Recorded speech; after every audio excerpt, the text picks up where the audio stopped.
تو رد کرتے ہیں۔ اچھا سر، کل مریم نواز نے مختلف تھانوں میں وزٹ بھی کیا ہے، سبزیوں کے، ٹماٹروں کے، کھیروں کے، ان چیزوں کے ریٹ وغیرہ بھی چیک کیے ہیں۔ سمجھتے ہیں کہ پہلا دن ہی بڑا پنجاب کے لیے اچھا ثابت ہوگا؟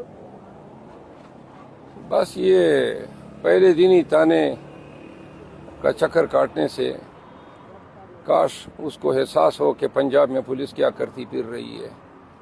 اور پولیس تو باقاعدہ جو ہیں پنجاب میں ان کی بے دام بندی بنی ہوئی ہے۔ جس طرح انہوں نے 2 سال میں پاکستان تحریک انصاف کا اشر نشر خراب کیا، تو تھانوں کے دوروں سے کچھ ٹھیک نہیں ہوا تھا جب تک کہ پولیس کا پورا نظام پنجاب میں ٹھیک نہ کیا جائے۔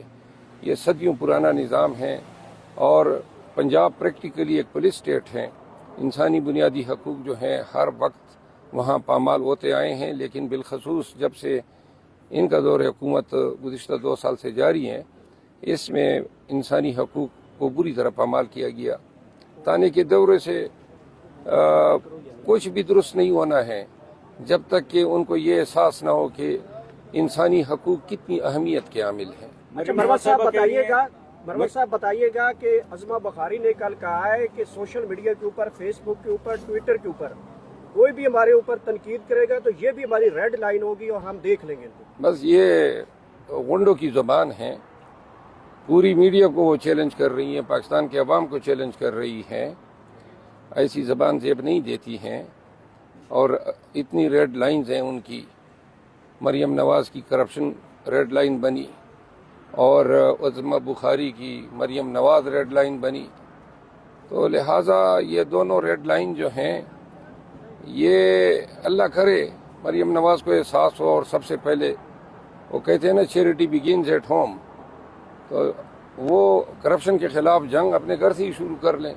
گزشتہ روز مریم نواز نے کہا تھا کہ کل نہیں آج سے ہی کام شروع کرنا ہے، کیا کہیں گے ان کے حوالے سے؟ کیا وہ ڈیلیور کر پائیں گی؟ جیلی وزیر اعلیٰ ہے، ایم پی اے ہیں نہیں اور وزیر اعلیٰ بن گئی ہے، تو لہذا اس کا دور تاریخ میں کوئی قانونی اور لیگل سینکٹیٹی نہیں رکھے گا۔ اور آپ سب یاد رکھیں جو مینڈیٹ چوری ہوا ہے 5-6 مہینوں میں یہ ٹریبیونل سے واپس آ جائے گا، اور جب بھی یہ جتنی جلدی واپس آیا انشاءاللہ اتنی جلدی ان کا یہ تاریخ دور ختم ہوگا۔ لیگ کہہ رہی ہے کہ 15 سیٹیں اور جانے والی ہیں پی ٹی آئی کی، اور کل ہم نے دیکھا کہ ری کاؤنٹنگ جو ہے وہ ہونے والی ہے، این اے کی 2 سیٹیں اور نشستیں جو ہے وہ بھی چھینی جا رہی ہیں پی ٹی آئی سے۔ جی یہ بالکل الیکشن کمیشن جو ہے ہمیں تو ٹریبیونل بھیج رہی ہے اور ان کے کیسز میں ریکاؤنٹنگ کے احکامات جاری کر رہی ہے، لہذا سب عمران کچھ خان صاحب سے ملاقات کر رہے ہیں تو کن باتوں کے اوپر، کون سی باتیں احتجاج کے حوالے سے، خط کے حوالے سے، پارلیمانی سیاست کے حوالے سے بہت ساری چیزوں پہ ہدایت لینی ہے ان سے۔ احتجاج کہاں سے؟ پنجاب سے پہلے سٹارٹ کریں گے؟ ساری چیزیں ان کے نوٹس میں ہیں اور لاؤں گا، اور پھر وہ جو بھی فیصلہ اچھا کریں گے۔ مسلسل آپ سے جو ہے وہ سیٹیں بھی چھینی جا رہی ہیں، ریزرو سیٹوں کا معاملہ بھی لٹکا ہوا ہے، کسی قسم کی مزاحمت نہیں نظر آ رہی آپ کی قیادت کی طرف سے، ہر کوئی اپنی جو ہے وہ 2 انچ کی مسجد ہر کسی نے بنائی ہوئی ہے۔ جی یہ چیز بھی میں خان صاحب کے نوٹس میں لاؤں گا، ان کے ہر چیز کے لیے ہم خان صاحب کی طرف دیکھتے ہیں۔ پنجاب میں خاص کر کے وہاں پہ کوئی بول نہیں رہا وفاق سے؟ جی آپ درست کہہ رہے ہیں یہ چیز۔ مروت صاحب آپ کہتے ہیں کہ آپ کا گھر بھی مریم نواز نے گرایا اور آپ کو لاسٹ ٹائم گرفتار بھی مریم کی ایما پہ کروایا گیا، آپ دوبارہ پنجاب جائیں گے یا پھر آپ کے پی اور اسلام آباد تک محدود رہیں گے خود کو؟ پنجاب جو ہیں وہ پاکستان کا ایک حصہ ہے، کوئی ویزا لینے کی ضرورت نہیں ہے، جائیں گے۔ اگر وہ کوئی فیصدیت کریں گے تو پوری قوم دیکھے گی، باقی جو ہیں جانے سے، کہیں بھی جانے سے ملک میں کوئی ہمیں روک نہیں سکتا ہے۔ ویسے تو وہ کہتے ہیں کہ ہم نے عوام کی خدمت کرنی ہے، کل جیسے ہی وہ وزیر اعلیٰ منتخب ہوئی تو اپنی ایم پی اے کا جو ہے وہ ہاتھ پٹخ دیا اور غصے کا اظہار کر دیا، ویڈیو بڑی وائرل ہوئی ہے، کیا کمنٹ کریں گے یہ عظمہ کاردار کے بارے میں؟ عظمہ کاردار وہ جو تھا پبلک میں اچھا امپریشن نہیں کیا ہے، رونت اور تکبر کی بو آئی اس سے، میرا خیال ہے ان کو خود معذرت کرنی چاہیے عظمہ کاردار سے۔ سر جی بتائیے گا، جو آپ لوگ کہتے تھے لندن پلان، تو اگر اس طرح دیکھا جائے تو لندن پلان کا جو پہلی سیڑھی ہے وہ نواز شریف نے پار کر لی ہے پنجاب حکومت کی صورت میں، تو وہ آگے بھی جو ہے نا وہ چڑھائی کریں گے آپ کے اوپر، آپ کے پاس کیا لائے عمل ہے سر؟ آپ کس طرح اپنے آپ کو ڈیفینڈ؟ مجھے جیل میں خان صاحب سے ملنے دیں تو لائے عمل انشاءاللہ آپ سب کے ساتھ شیئر کرتا ہوں۔ تھینک یو سو مچ۔ قومی اسمبلی کا اجلاس نہیں بلایا لیکن اسپیکر قومی اسمبلی کا اجلاس بلا رہے ہیں